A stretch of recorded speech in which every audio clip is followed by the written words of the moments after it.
According to the doctors at the UNM Center for Reproductive Health, the rate of abortion care there has doubled since the Senate Bill 8 in Texas was enacted and the overturn of Roe v. Wade. Now, with the decision coming out of Arizona almost completely banning abortions, state officials are doubling down protections here.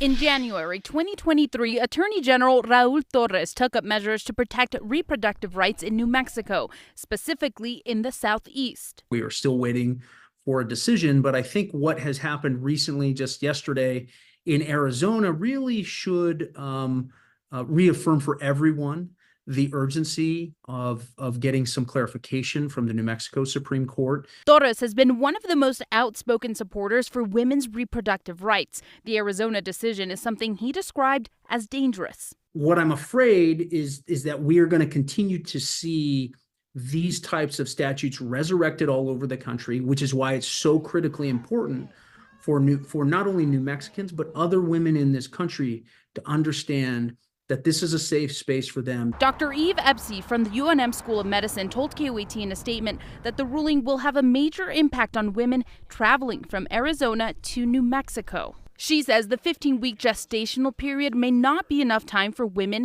that may develop maternal or fetal conditions. Abortion access continuing to concern Torres. It's created a lot of anxiety and a lot of uncertainty, both for providers and for women, especially in places like Arizona, which, as far as I understand it, makes no exception for rape or incest. The center already treats patients from Arizona that are further into their pregnancy when fetal anomalies are diagnosed. Torres emphasizing why it's important for women to have these conversations with their family and doctors.